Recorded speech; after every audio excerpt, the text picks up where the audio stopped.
Assalamualaikum warahmatullahi wabarakatuh. Halo teman-teman santri cyber. Ketemu lagi di video animasi cerita Islami yang mudah-mudahan bisa menginspirasi. Di video kali ini kita akan membahas tentang kisah Sa'ad bin Abi Waqqas, sahabat Nabi yang dijamin masuk surga. Sa'ad bin Abi Waqqas selalu setia mendampingi Nabi SAW dalam tiap jihad. Ia merupakan seorang sahabat Rasulullah SAW yang dijamin masuk surga. Dia memeluk Islam ketika berumur 17 tahun. Tapi sebelum kita mulai ceritanya, jika kalian suka dengan konten-konten seperti ini, jangan lupa like, subscribe, dan aktifkan tanda loncengnya. Bantu kami juga untuk men-sharekan kisah-kisah Islam ini ke saudara-saudara kita yang lainnya, dan jangan lupa untuk berkomentar.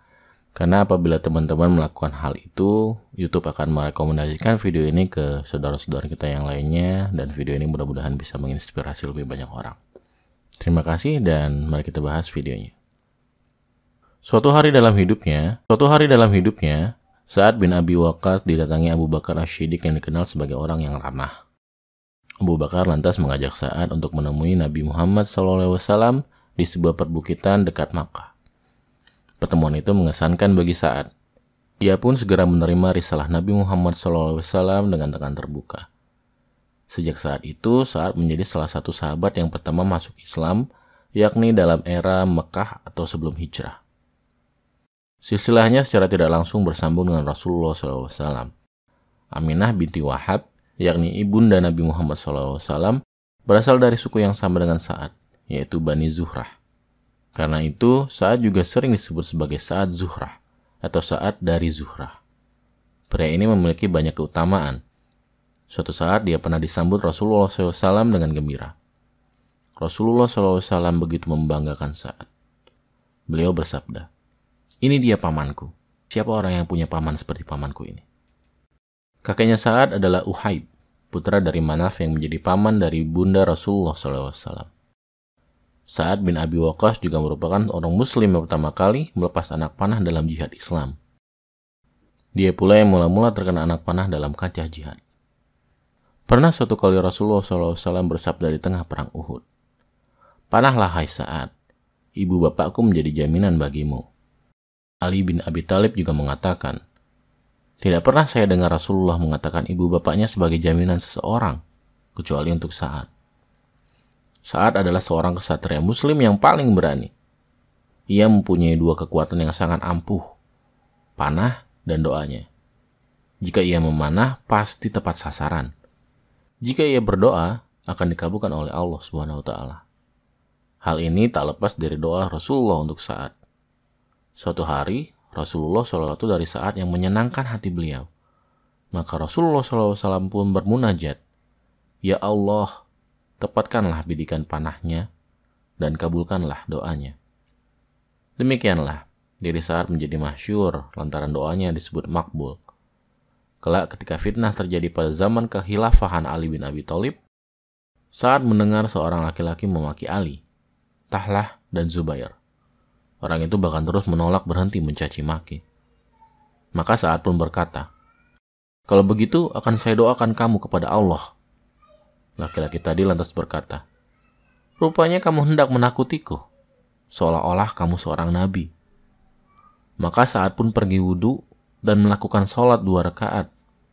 Kemudian berdoa, "Ya Allah, kiranya menurut ilmumu, laki-laki ini telah memaki segolongan orang yang telah memperoleh kebaikanmu, dan tindakan mereka mengundang amarah murkamu. Maka mohonkanlah dijadikan hal ini sebagai pertanda dan pelajaran."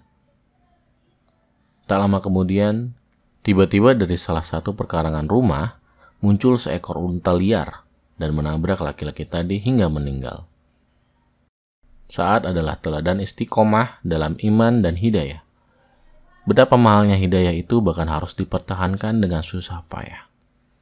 Terkisahlah ibunda Sa'ad yang melakukan mogok makan berhari-hari demi menentang keislaman anaknya.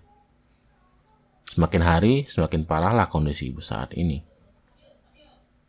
Dalam ujian keimanan yang berat seperti ini, keimanan sang sahabat kokoh menghujam dan keluarlah kalimat yang abadi itu. "Demi Allah, ketahuilah wahai bunda, seandainya bunda memiliki 100 nyawa, lalu ia keluar satu persatu, maka tidaklah anakmu ini akan meninggalkan agama ini, walau ditebus dengan apapun. Akhirnya hati ibundanya itu luluh. Tak lama berselang, turunlah ayat Al-Quran terkait kisah saat ini, yaitu surat Luqman ayat ke-15, yang artinya, "Dan seandainya kedua orang tua memaksamu untuk mempersekutukan aku, padahal itu tidak sesuai dengan pendapatmu, maka janganlah kamu mengikuti keduanya."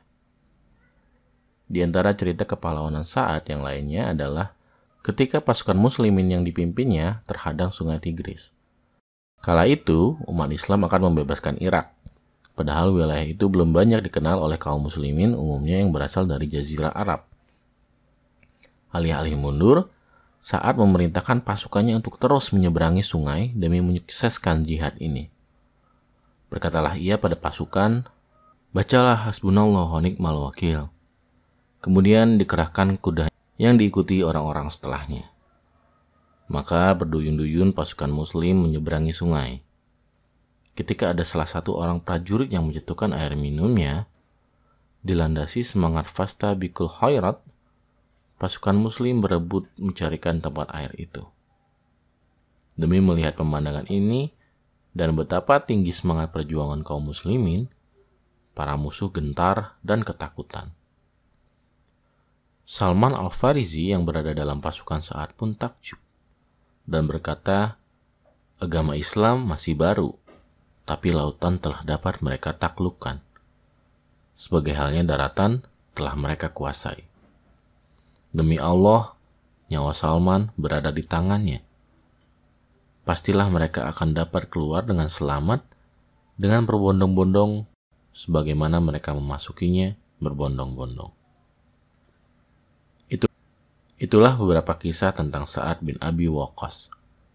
Semoga kita semua bisa mengambil hikmah dari cerita-cerita ini dan juga menginspirasi dalam kehidupan kita sehari-hari.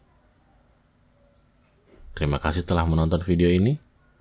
Dan jangan lupa untuk membagikan video ini ke teman-teman kalian. Sampai bertemu lagi di video selanjutnya. Assalamualaikum warahmatullahi wabarakatuh.